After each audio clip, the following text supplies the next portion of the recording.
What is going on, guys? For the people that don't know me, my name is ItsDestello, and today we're looking at the Season 5 map changes. Now, there was so many map changes that I'm honestly not sure if I was able to pick up on every single detail. I tried to get as many as I could for you guys. If I learn of new things, I'll drop it down in the comments to keep you guys updated. Before we go any further in this video, I just want to remind you guys about my 1000 V-Buck weekly giveaway, choosing my next winner tomorrow. If you want to learn more, look down at the bottom of the description. But anyways, guys, let's jump straight into this.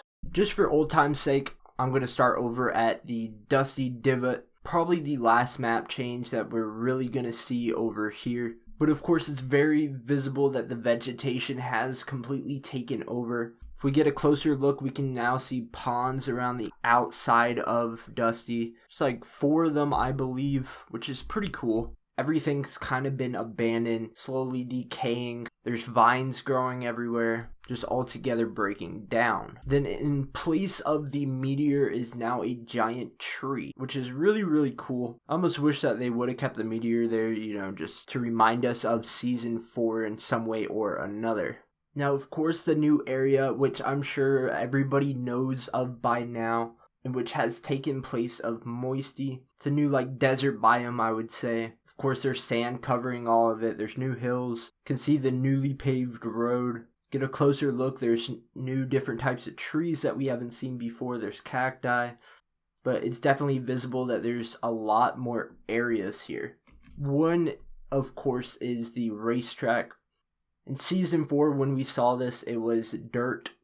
There was really nothing to it, but it has been revamped to be even better.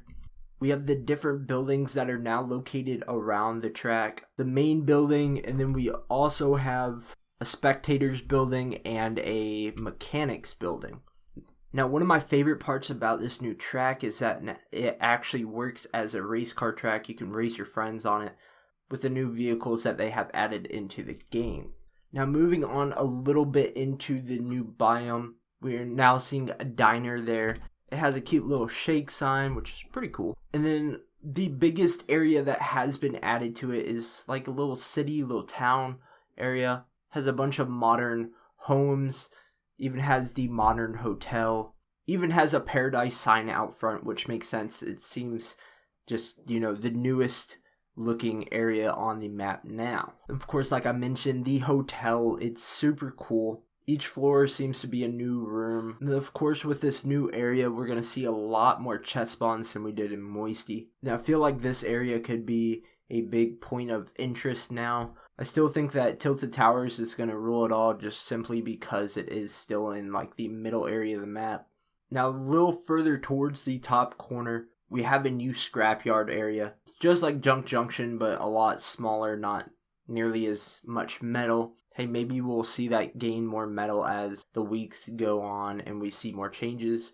It'd be kind of cool, just the simpler changes like that. Then moving on, right next to the scrapyard, we see Dinosaurs. Seems to be like a exhibit almost just right off the road, which is pretty cool. Now, a little smaller town, it seems like, close to all of this. Seems to be an older style. The buildings are built different than the city that we just looked at. Goes along with, of course, the worlds collide. Different time period looking houses. It's really cool. Now, really, the last area that has been added into this place is the gas station. It's like a truck stop almost. Truck in Oasis. It's pretty cool. Nothing fancy, of course. Now, our next big map change is going to be on the hill next to Snobby Shores. We're going to be looking at an older style Viking outpost kind of with snow everywhere.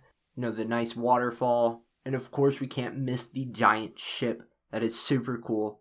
Again, going along with the Worlds Collide. Moving on, we're heading over to Lazy Lynx, which is a new point of interest that is in place of Anarchy Acres. Seems to be a golf theme, kind of golf resort in a way. Then it also has the tennis court and the pool. All those details really make it super awesome. One thing that we have seen getting taken out, which I did not expect at all, is the new soccer field that was just recently put in. I guess it was just there for the soccer season and now it is out already.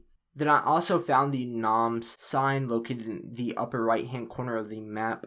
has now appeared back into the map, just of course a totally different area. Then we're also seeing the Durr Burger. It has now returned. It is on the hill next to Loot Lake. Also super cool. I love how they added all that back in. And then also the little tiki head, which is located next to Greasy Grove. All these fine details, like I said, I love the rocks surrounding it. It's just awesome. So the last major big map change that unfortunately I could not pick up in theater mode was the rifts that have opened up around the map. They now act as portals. You can go through them, you can drive through them, and they will shoot you off the top of the map and you're able to parachute down. I'm not sure how I like these. If you've already played it and tried them, what do you think? But anyways guys, that's going to be the end of my video. I do appreciate you watching. These videos take a long time to make. So if you guys have any feedback on how to improve, please let me know. Anyways, thank you for watching. Please like, comment, and subscribe. And as always, I'll see you guys in the next one.